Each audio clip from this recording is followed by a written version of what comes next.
A little while ago when I was younger, a lot younger,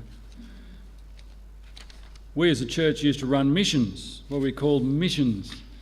And someone would get up the front of the meeting. I remember going down Main Street of Bega there, and it wasn't the CWA rooms, opposite Coles. What was the name of that hall? Mary Elizabeth Hall. And we had one there. I can still remember that, and that's a long time ago.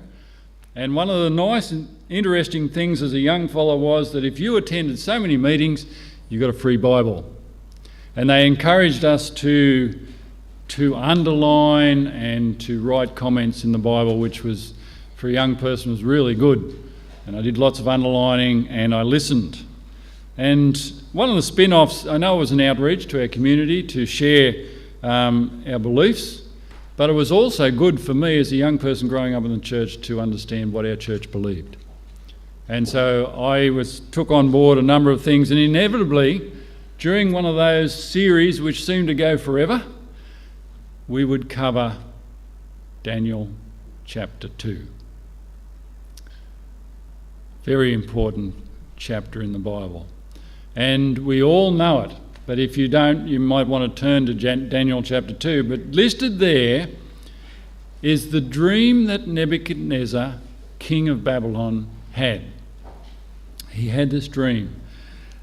Sad to say, he couldn't remember what the dream was about, other than it was important and he needed to know. And so, being the king and having all those wise people around him, he asked them to tell him what the dream was. But they couldn't.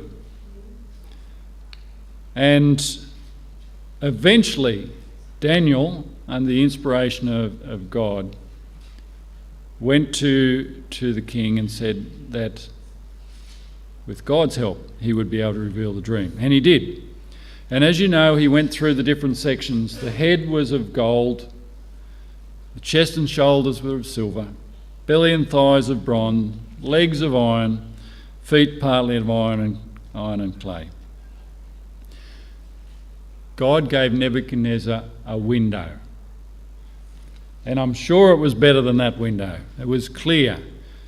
It impressed him. When Daniel told him about the statue, he used these words: enormous, dazzling statue, awesome in appearance. That was a dream that Nebuchadnezzar had. And he gave him a window and he could see down. He tried to change history by building a full gold one, but God changed his mind on that using 3 young people there. We have the privilege of looking back. It's almost as though we can hop on the other side of that window and look back at history. While we were on holidays in Europe, we saw lots of interesting things that the Romans had built. Now, of course, the head was Babylon, chest and shoulders was Medo-Persia, belly and thighs were Greece, and the iron legs represented Rome. And the Romans built some pretty amazing things. In Australia, we look at 200 years of history. Over there, they can date back 2,000 years and more in places of things. So I just want to share some things of what we saw to give you a picture of what history was really like, what we saw.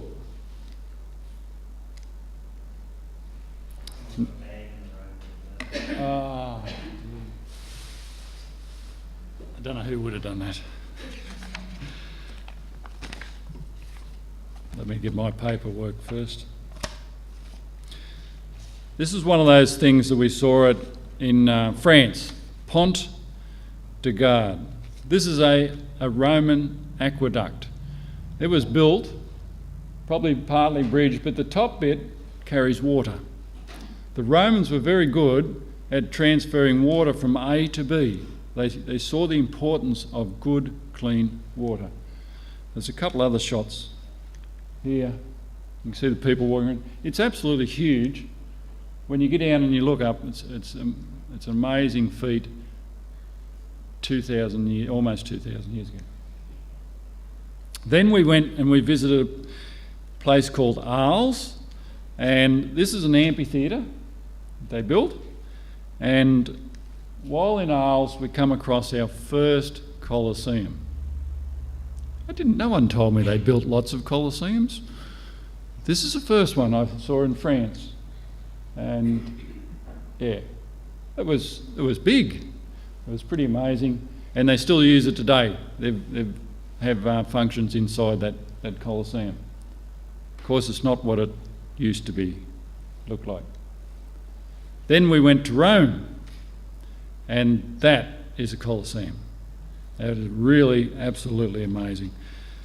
Built in 72 AD, it used to seat 50,000 spectators. You can see the back wall is still standing. A lot of it fell down. There's a couple of earthquakes sort of ruined it. You can see a deck there on the right-hand side of the picture with some people standing on it. That deck has just been put there to show us what it used to be like. The deck used to go right across there, and wild animals and people used to be down underneath, and then they'd come up and have their gladiator combats on that deck, which is the floor. Pretty amazing. They used to flood it at times, and then they'd have naval battles in there. So it was pretty amazing. They estimate that over 500,000 people lost their lives there over the 300 and something years it was operational. And over 1 million wild animals were slaughtered as part of the entertainment that they used to have. The thing that jumped out at me was that the people who built it were, anyone want to have a guess? The Jews, Jewish slaves. 60,000 Jewish slaves built it. So going back to 72 AD, I was beginning to wonder whether, remember they came, they besieged Jerusalem and captured it, and they obviously walked away with a lot of people as well. So they built it, and of course the Romans supervised. It was used up until 435 AD. But there's some photos just looking, when you're standing on the Colosseum, you look around at all the other stuff that used to be in place. Rome is built on Rome, so there's multi-levels of Rome. There's another shot inside. If you look at the people, one thing that draws a crowd is the Colosseum. They built roads, cobblestone roads, and that's a cobblestone road. We saw ones that were in better condition than that. Another picture. Now, beside the Colosseum, you see the Colosseum on the right. This is the Arch of Constantine. Now, the significance of that was, when you learn about the story, is that Constantine had a vision. He had a battle looming up, and being emperor, obviously worried about it, but he had a vision during the night, and in that vision it was shown to him that if he put the symbol of the cross on the shields of his soldiers, he would win. So he did. He got all his soldiers to paint a shield on their shield, a cross. They went into battle, he won. They won. And when he came back, he was so excited about the win, he changed and became a Christian.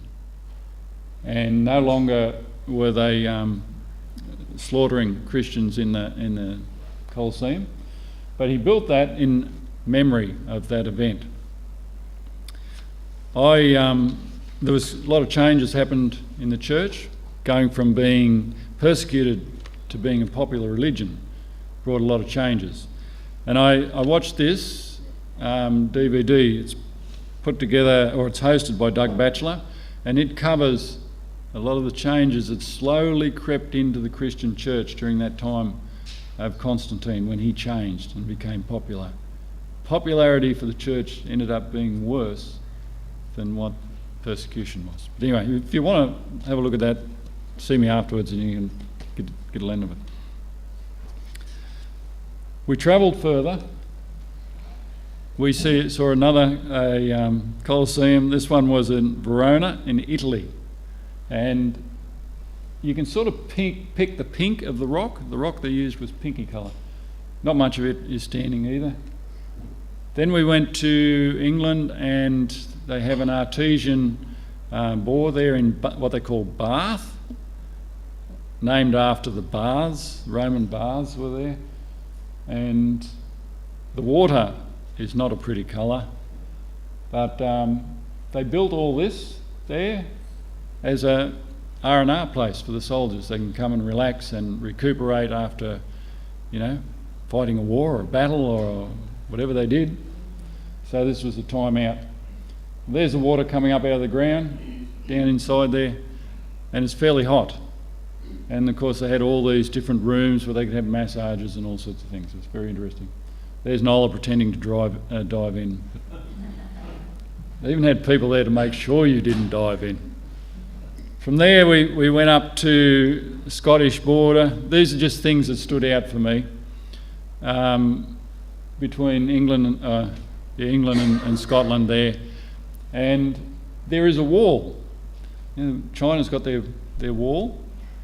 This is called Hadrian's Wall, 72 miles long. They were very good with the way they used their bathrooms, and they had quite a system there. It was just a picture. Nola's actually standing on the wall there, and that's it. That's the wall going down. Before it was 6 foot or so high, and 72 miles long, and had forts along the way, and of course the Roman garrison would be stationed there to keep an eye on and keep all those people from up Scotland way from coming down and invading the land. So how successful it was, I don't know. We didn't stop there long enough to find too much else out. So I think, we had to take a picture of a Roman soldier dressed up like a Roman soldier. If you got too close and you want to take a picture, he wanted money, so we got a long distance one. But anyway, so after there are a few of the things that the Romans built, but while we're in Rome, we also visited Vatican City, and that's an amazing place. It's sort of like its own country in a country. Fully independent. Apparently it's a very popular thing to do when you go to Rome. Dear, there were some crowds of people. We were part of a bus group, and we had received priority entry, and we had our own guide, which and one thing is really good because he explains everything so well, but on the other hand it's not so good because you get information overload after a while and you say, how am I going to ever remember all those details?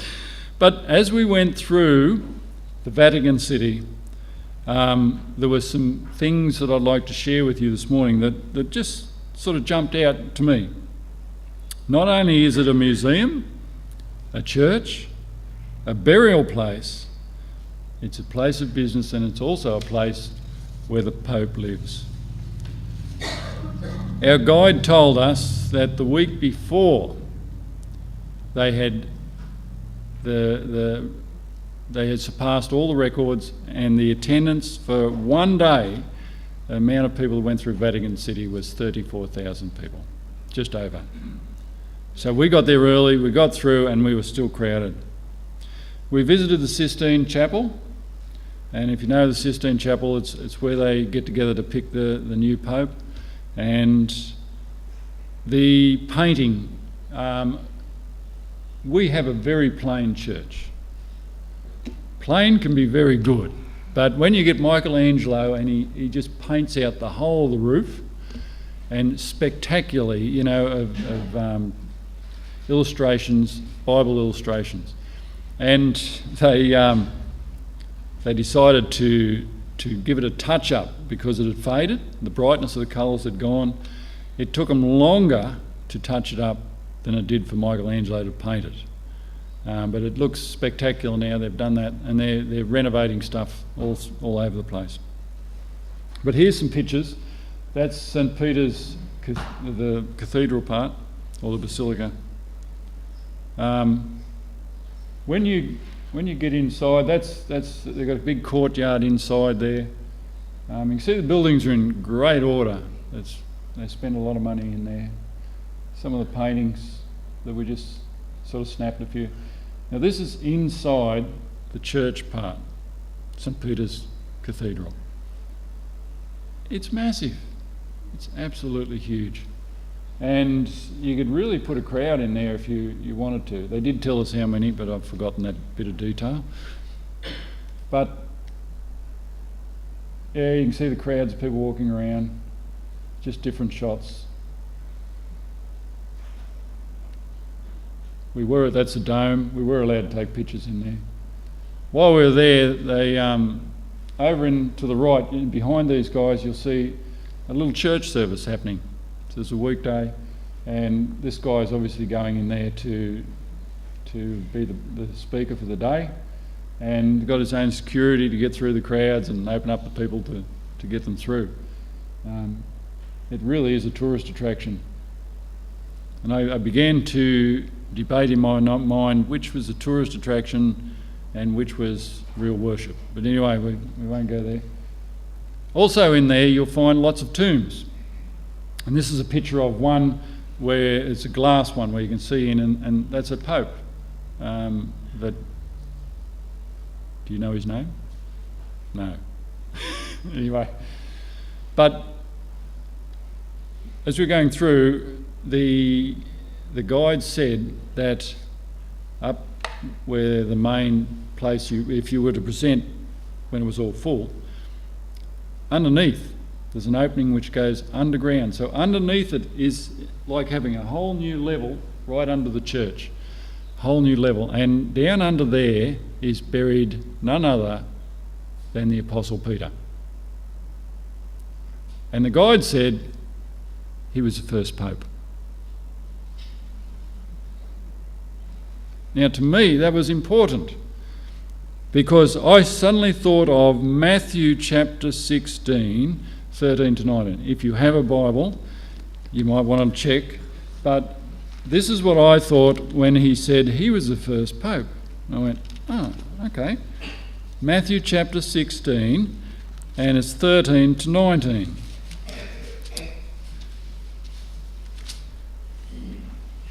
And you remember that Peter was a very well outspoken man in the time of the apostles. So chapter 16, 13 through to 19. Let me read it for you. When Jesus came to the region of Caesarea Philippi, he asked his disciples, "Who do people say the Son of Man is?" They replied, "Some say John the Baptist, others say Elijah, and still others Jeremiah, one of the prophets." "But what about you?" he asked. "Who do you say I am?" Simon Peter answered, "You are the Christ, the Son of the living God." Now this is where it gets interesting. Jesus said to him, or replies to him, "Blessed are you, Simon, son of Jonah, for this was not revealed to you by man, but by my Father in heaven. And I tell you that you are Peter, and on this rock I will build my church, and the gates of Hades will never overcome it. I will give you the keys of the kingdom of heaven. Whatever you bind on earth will be bound in heaven, and whatever you loose on earth will be loosed in heaven." Now I know if you studied the senior Sabbath school lesson this week, it's covered this, and it talks about Peter. The name of Peter means rock. But Jesus also referred to himself as the rock. So there's a bit interpretation here, but if you were to interpret as I thought they might have been interpreting, as if Peter was the first pope and God had given him authority, then he passes that authority on to every other pope. Anyway, you can read what you want into that. Interesting. My mind reflected straight back to a window of something I had learnt a long time ago. When you get outside, you can see the dome. That's the front of the church as we look at it. And so this is St Peter's courtyard. and it's huge. Square. And it's huge. And they're gradually doing it up. They've I must sandblast the rock, and it's come up really white again. And some hasn't been done, but they're gradually doing that up. You see all the chairs that are there? In the middle there, to the right and right through is all chairs. And when the Pope's in town, when we got there, he's in Israel. But when he's there, he will take, I don't know what they call it, mass. He'll speak at different times. And the guide said that there was a time where he would have a crowd of 20 to 25,000 people turn up to hear him. Today, he can get 80,000 people plus turn out to hear him. So he's a very, very popular person. And then I thought of another text I'd read in Scripture, and it's in Revelation 13, 11 to 18. And I thought, I wonder if this has anything to do with his popularity. So Revelation 13, 11 to 18. And the meaning of this is hidden in the idea of beasts and lamb So verse 11. Then I saw another beast coming out of the earth. He had 2 horns like a lamb, but he spoke like a dragon. He exercised all the authority of the first beast on his behalf, and made the earth and its inhabitants worship the first beast, whose fatal wound had been healed. We know that if you look at prophecy and you look that I don't want to go into the whole understanding of this as a Bible study, but the Pope lost his authority when French Revolution came in, and he lost his ability to rule. But since then he's been gaining more and more power and more popularity, and it says here that his fatal wound had been healed, and he does get his power back just before the end comes. And sometime you might want to read the rest of that and study it for yourselves, but it gives you a window of what lies ahead. There's another window that we see. We finished our Vatican tour. I think that's it. Yeah. Finished our Vatican tour at no other place but the Vatican shops. Now you think that's a bad thing? It's not all bad, because they have free toilets, and we had to pay for toilets sometimes in Europe, so it was good to have free toilets. The window that God gave Nebuchadnezzar to look through was very relevant to him. And I'd suggest to you it's just as relevant for us today, because we're not quite finished that whole dream. I left one little bit out. You notice when we looked at it before, there's one little bit out. So if we go back to Daniel 2 and 44 and 45, there's one little bit that still hasn't taken place. We live in a time where there's iron and clay in the feet, where no country rules the whole world.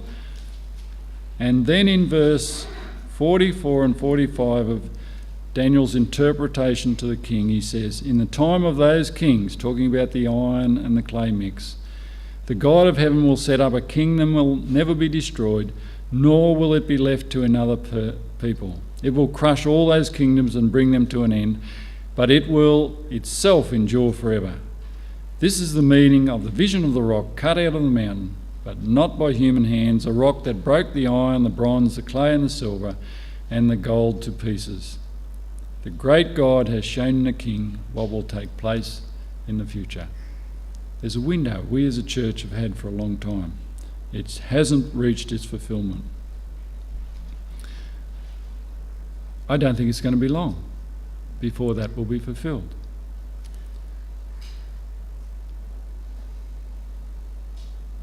When we think of our window that we had as we started this morning, how dirty it was when we started, before the girls started cleaning. That's how our lives are before we invite Jesus in, before we ask him for forgiveness. When he comes in, he does an amazing cleaning job. I think the girls need a bit more time, but when God cleans, perfect clean, washed by his blood, and then we spend each day with him, following his leading, and people will notice his hand print in our lives. In Nancy's room, which was her room when she grew up in, there's a window. And Nola was walking past there just recently. Nancy was down, 3-4 weeks ago? And she said, "Come and have a look at this." And I came back, and the light in the window was just good enough, and you could see a little handprint stuck on the window. So he'd come in to be with Mum and Dad, or Rihanna had come in, or Eli had come in. They'd stood on the bed, reached up to look out the window and put the hands on the window. And there it was, the handprint. And you could just see the outline of the handprint. With God in our lives, people just can't help but see his handprint on each of our lives. May God bless you as you walk with him each day.